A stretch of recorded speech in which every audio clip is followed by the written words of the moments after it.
Welcome everyone back to the press box at IMSH 2023, or the International Meeting for Simulation in Healthcare. We're in Orlando. Really excited to be talking to the folks that are helping oversee the credentialing group. So my name's Lance, I'm the founder and CEO of HealthySimulation.com, doing interviews with SSH leadership and some of the leading sponsors here at the event, which I've just learned is the largest conference that has ever happened for IMSH, over almost 4,200, right thereabouts. Yeah. So we've crossed the milestones there. Yep. And also the most number of exhibitors here in this space. So I think people are really excited about coming back to IMSH post-COVID. First time we've really had the opportunity to bring everybody globally together, so really excited about it. So with me I have Rachel Araujo, is that correct? Araujo. So close, I almost had Araujo. it. Yes, and Timothy Whitaker, and so they're helping a lot with regards to the certification process, right? And so that's a really important aspect for healthcare simulations to consider, so I'm really excited to learn a little bit more. So yeah, I'd love to start off with what is certification, and tell us a little bit about the history of it for the organization. Do you want to field that one, Tim? What is certification? Certification, that's a good question. It can be a lot of things. For us, it's the professional designation that you meet strict standards and criteria, best practice, while applying simulation to your education. So more and more we're going to start seeing this come up in regulatory job descriptions and things like that. So it judges someone with a level of expertise, like at 2 years, and that they follow a certain standard, have that knowledge base and the competency base behind the simulation practice and educating with it, or ops. It's like a credentialing that we might see, like I have one as an EMT basic, right? Well, and so it's slightly like that, but towards the standards of the society, not necessarily the national registry like a clinical, but... Right, and completely voluntary. Completely voluntary. Right now, there's not... Individual agencies may mandate it, that you have to have it, or your job, but right now, it's completely voluntary for people to become certified. But it's a feather in your hat, and it demonstrates to perhaps potential employers that you have a certain level of knowledge and understanding with regards to various aspects of healthcare simulation. So there's the CHSE and the CHSOS. Will you tell us about those, Rachel? So CHSE and CHSOS are both 115 question multiple choice exams. The SE obviously towards the educator, people who are SE for simulation educator. Yes. Okay. And then the OS is the operations specialist side. So the difference between the people kind of designing the content and the people making sure the content works and gets to learners. Awesome. Okay. And so basically, for those, so there's some individuals out there who might want both, right? Because they're tasked with being the coordinator for the clinical simulation, and also the person who's tasked with helping to run those operations. Mm-hmm. As you know, a lot of simulation programs have individuals wear many different hats, right? And absolutely. So we've got one right here. Yeah, exactly. to run a lot of different things. This is, if I'm not mistaken, the 10-year anniversary of the certification process. Yes, December 2012. What was originally called the Certified Simulation Educator, which is now the Healthcare Simulation Educator. The name changed during the involvement. Sure. But 2012, the first cohort, or the first people were awarded the credential. Okay. 77 of them still are credentialed to this day. Wow. They have so that they certification. That certification absolutely. From the original batch, and so that clearly demonstrates the value of this in terms of that, just to that original cohort, continue to invest in the time and energy to secure that. Yes. So I know that, I think that was announced yesterday at the opening ceremonies, over 4,000 certified individuals globally at this point. 43 different countries. Yep. And we're still growing. Right. One of the great things that COVID made us do, which has been helpful actually, is the remote proctoring of the exams to make it easier for people to take the exam without having to go to a testing center. Okay, perfect. Especially in the international market, that is super beneficial. Right.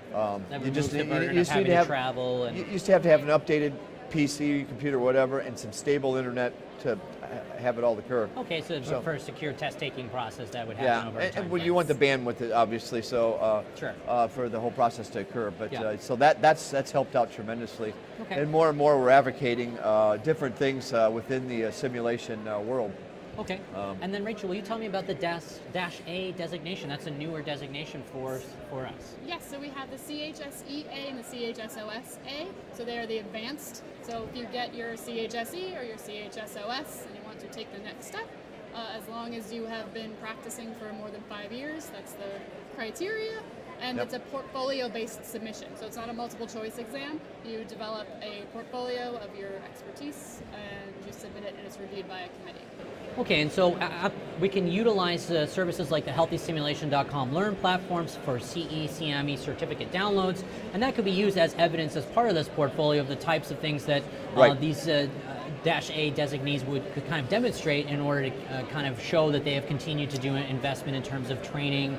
It was one example of the types of things that might be a part of that portfolio. Yes, Absolutely. And also really focus on leadership, so any leadership opportunities that you take, and scope outside of your own sim center. So we're not saying everyone has to go travel the world and speak about simulation, but they have to have outreach outside of their own sim center.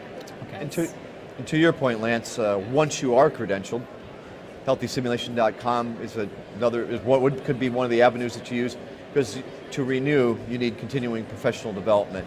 And so that could be used as such to maintain your certification once you acquire. Oh, as well. So not only for the Dash A, but also just for the ongoing kind of recertification at the standard level. Yes. And of course, there's lots of places where folks can get these types of opportunities. Of course, attending here at the world's largest healthcare simulation conference ever at IMSH 2023 would be a great place to do that. And so folks should really be considering, not only this designation, but attending the conference to be able to maintain and keep that up, and also visiting healthysimulation.com. Well, thank you guys so much for coming and sharing this. But actually, I have one more question. Tell me a little bit, let's end on, what did it take to develop this? I know, Rachel, you were instrumental in helping in terms of bringing together the teams, and then how has it evolved over the last 10 years? I think that's a great question for us to ask. How much time do I have? Okay. That's an all-day story. We're going to we'll crunch. Story.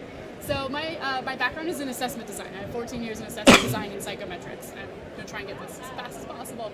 So we start with a job task analysis, and that is done every 5 years. Okay. That's where we evaluate knowledge, skills, and abilities that it takes to be either an educator or an operations specialist. Those all go out to survey. We get hundreds of respondents back from the practicing population. Okay. They tell us what in our survey was important. Those important elements make it to the content outline of the exam. And then we recruit subject matter experts to write test questions about that content.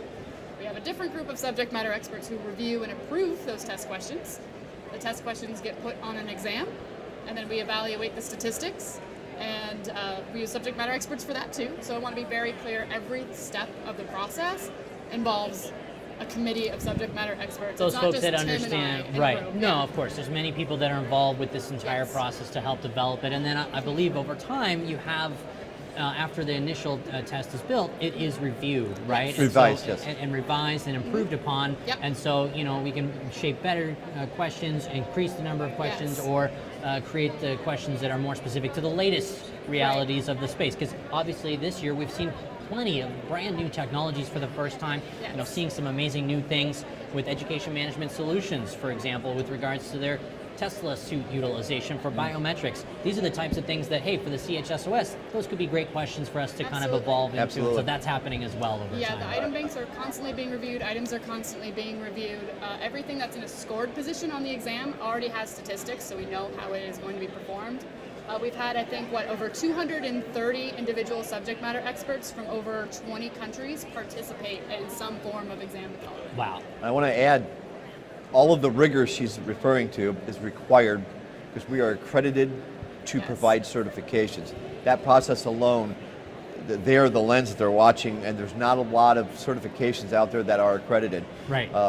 There are maybe 100 programs to do with this. Right. Out of 300 that are Right, so applying. that adds to the legitimacy and the defensibility as well. Right, and and supports for the development that is. And hey, the society is clearly taking this seriously. They want to empower people to be able to represent the knowledge that they have, and it sounds like it's succeeded over the last 10 years, and I'm looking forward to the next 10. So thank you guys so much for sharing what you're doing here at IMSH 2023. Thanks for having us. We'll see you all at the next one.